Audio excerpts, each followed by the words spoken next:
Chapter 1 Assignment Day. In the city of Ember, the sky was always dark. The only light came from great flood lamps mounted on the buildings and at the tops of poles in the middle of the larger squares. When the lights were on, they cast a yellowish glow over the streets. People walking by threw long shadows that shortened and then stretched out again. When the lights were off, as they were between 9 at night and 6 in the morning, the city was so dark that people might as well have been wearing blindfolds. Sometimes darkness fell in the middle of the day. The city of Ember was old, and everything in it, including the power lines, was in need of repair. So now and then the lights would flicker and go out. These were terrible moments for the people of Ember. As they came to a halt in the middle of the street or stood stock still in their houses, afraid to move in the utter blackness, they were reminded of something they preferred not to think about, that someday the lights of the city might go out and never come back on. But most of the time, life proceeded as it always had. Grown people did their work, and younger people, until they reached the age of 12, went to school. On the last day of their final year, which was called Assignment Day, they were given jobs to do. The graduating students occupied room 8 of the Ember School. On Assignment Day of the year 241, this classroom, usually noisy first thing in the morning, was completely silent. All 24 students sat upright and still at the desks they had grown too big for. They were waiting. The desks were arranged in 4 rows of 6, one behind the other. In the last row sat a slender girl named Lena Mayfleet.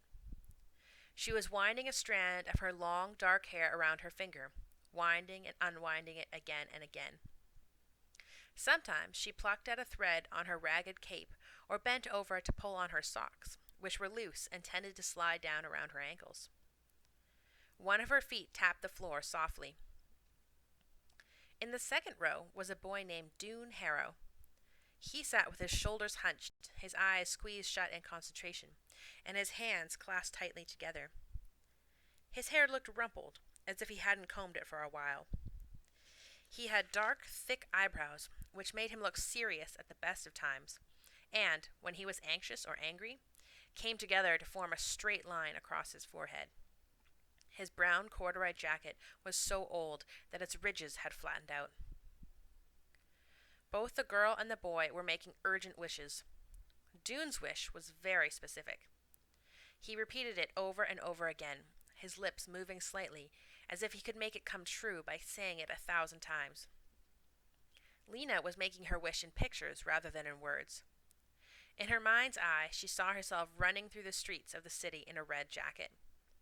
She made this picture as bright and real as she could.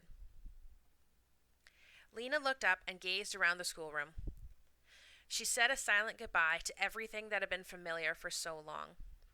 Goodbye to the map of the city of Ember in its scarred wooden frame, and the cabinet whose shelves held the Book of Numbers, the Book of Letters, and the Book of the City of Ember. Goodbye to the cabinet drawers labeled New Paper and Old Paper. Goodbye to the 3 electric lights in the ceiling that seemed always, no matter where you sat, to cast the shadow of your head over the page you were writing on. And goodbye to their teacher, Miss Thorne, who had finished her last day of school speech, wishing them luck in the lives they were about to begin. Now, having run out of things to say, she was standing at her desk with her frayed shawl clasped around her shoulders. And still the mayor, the guest of honor, had not arrived. Someone's foot scraped back and forth on the floor. Miss Thorne sighed. Then the door rattled open, and the mayor walked in. He looked annoyed, as though they were the ones who were late. "Welcome, Mayor Cole," said Miss Thorne. She held out her hand to him. The mayor made his mouth into a smile. "Miss Thorne," he said, enfolding her hand. "Greetings. Another year." The mayor was a vast, heavy man, so big in the middle that his arms looked small and dangling. In one hand, he held a little cloth bag. He lumbered to the front of the room and faced the students. His gray, drooping face appeared to be made of something stiffer than ordinary skin. It rarely moved except for making the smile that was on it now. Young people of the highest class, the mayor began. He stopped and scanned the room for several moments. His eyes seemed to look out from far back inside his head. He nodded slowly. Assignment day now, isn't it? Yes. First, we get our education. Then, we serve our city. Again, his eyes moved back and forth along the rows of students, and again he nodded, as if someone had confirmed what he'd been saying. He put the little bag on Miss Thorne's desk and rested his hand on it. What will that service be, eh? Perhaps you're wondering. He did his smile again, and his heavy cheeks folded like drapes. Lena's hands were cold. She wrapped her cape around her and pressed her hands between her knees. Please hurry, Mr. Mayor, she said silently. Please just let us choose and get it over with. Doon, in his mind, was saying the same thing, only he didn't say please. Something to remember, the mayor said, holding up one finger. Job you draw today is for 3 years. Then, evaluation. Are you good at your job? Fine. You may keep it. Are you unsatisfactory? Is there a greater need elsewhere? You will be reassigned. It is extremely important, he said, jabbing his finger at the class, for all work of Ember to be done, to be properly done. He picked up the bag and pulled open the drawstring. So, let us begin. Simple procedure. Come up one at a time. Reach into this bag. Take one slip of paper. Read it out loud. He smiled and nodded. The flesh under his chin bulged in and out. Who cares to be first? No one moved. Lena stared down at the top of her desk. There was a long silence. Then Lizzie Biscoe, one of Lena's best friends, sprang to her feet. I would like to be first, she said in her breathless high voice. Good. Walk forward. Lizzie went to stand before the mayor. Because of her orange hair, she looked like a bright spark next to him. Now choose.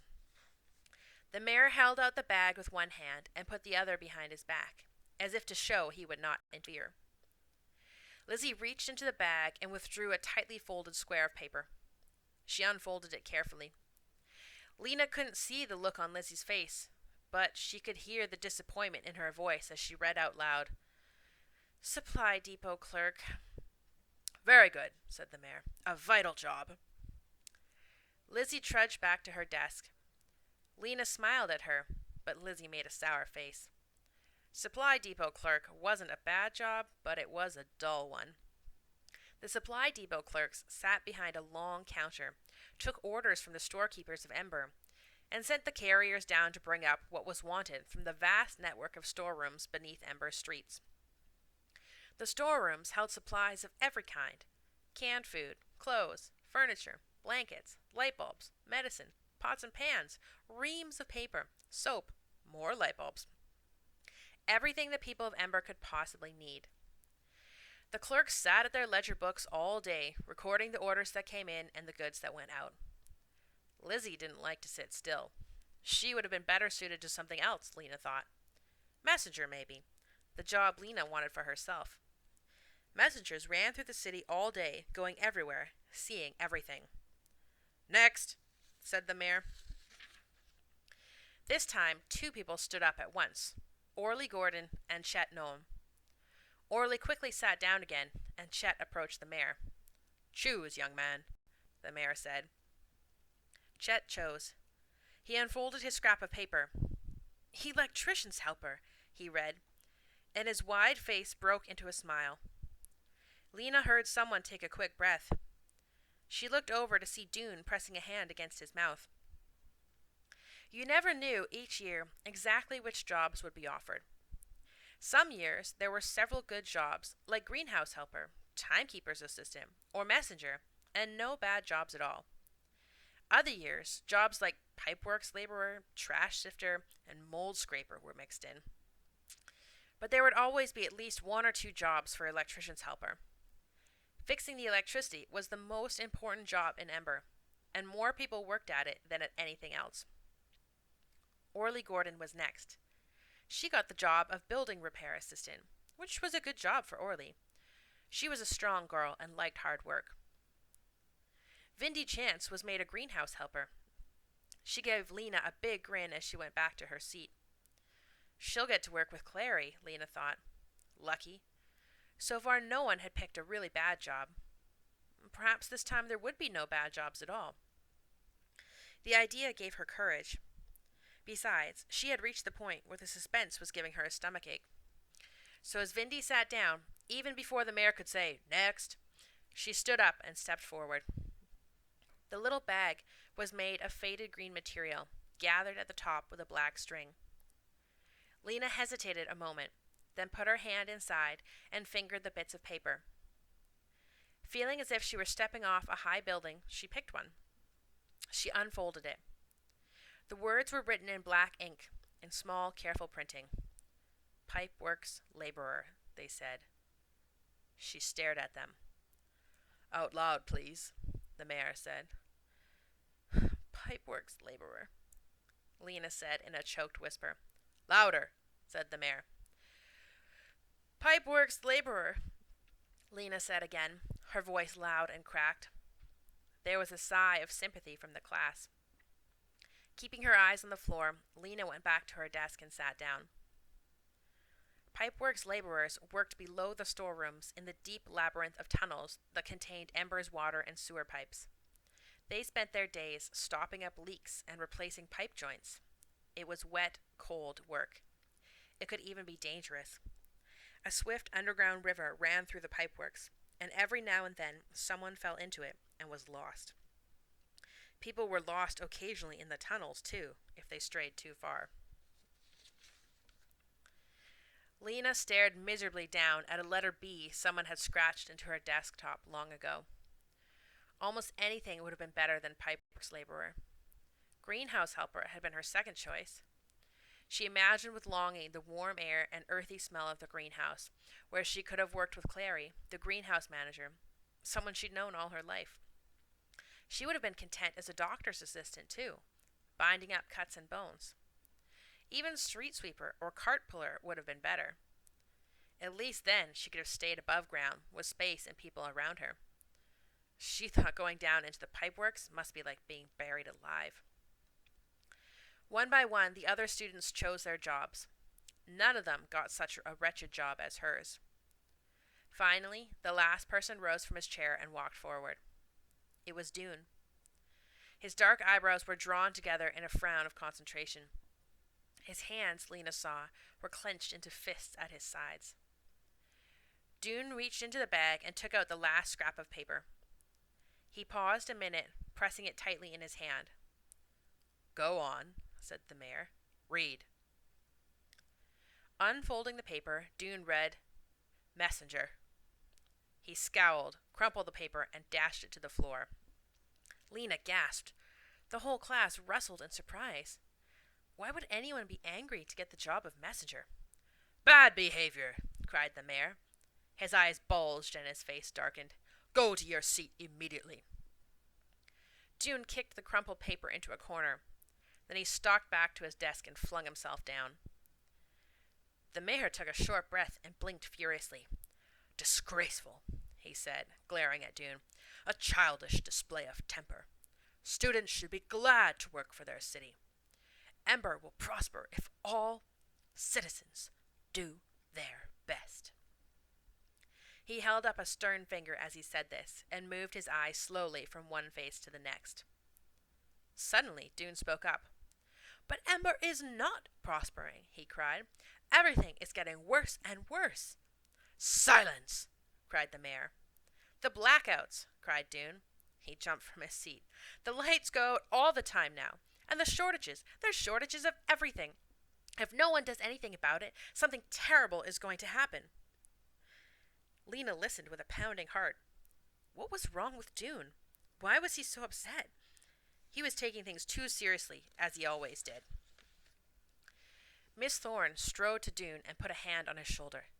"Sit down now," she said quietly. But Doon remained standing. The mayor glared. For a few moments he said nothing. Then he smiled, showing a neat row of gray teeth. Miss Thorne, he said, who might this young man be? I am Doon Harrow, said Doon. I will remember you, said the mayor. He gave Doon a long look, then turned to the class and smiled his smile again. Congratulations to all, he said. Welcome to Ember's workforce. Miss Thorne, class, thank you. The mayor shook hands with Miss Thorne and departed. The students gathered their coats and caps and filed out of the classroom. Lena walked down the wide hallway with Lizzie, who said, Poor you. I thought I picked a bad one, but you got the worst. I feel lucky compared to you. Once they were out the door, Lizzie said goodbye and scurried away, as if Lena's bad luck were a disease she might catch. Lena stood on the steps for a moment and gazed across Harkin Square, where people walked briskly, bundled up cozily in their coats and scarves, or talked to one another in the pools of light beneath the great street lamps. A boy in a red messenger's jacket ran toward the gathering hall. On Otterwell Street, a man pulled a cart filled with sacks of potatoes. And in the buildings all around the square, rows of lighted windows shone bright yellow and deep gold. Lena sighed. This was where she wanted to be, up here, where everything happened, not down underground. Someone tapped her on the shoulder. Startled, she turned and saw Doon behind her. His thin face looked pale. Will you trade with me? He asked. Trade? Trade jobs. I don't want to waste my time being a messenger. I want to help save the city, not run around carrying gossip. Lena gaped at him. You'd rather be in the pipeworks? Electrician's helper is what I wanted, Doon said, but Chet won't trade, of course. Pipeworks is second best. But why?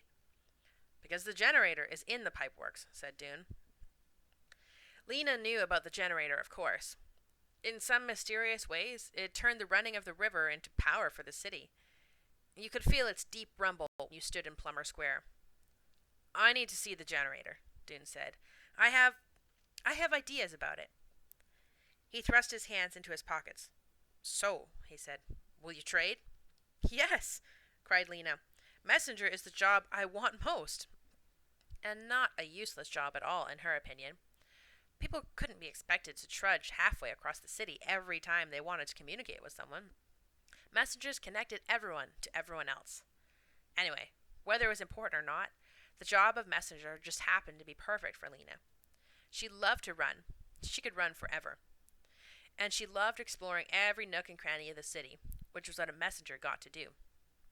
All right then, said Doon. He handed her his crumpled piece of paper, which he must have retrieved from the floor. Lena reached into her pocket, pulled out her slip of paper, and handed it to him. Thank you, he said. You're welcome, said Lena. Happiness sprang up in her, and happiness always made her want to run. She took the steps 3 at a time and sped down Broad Street toward home.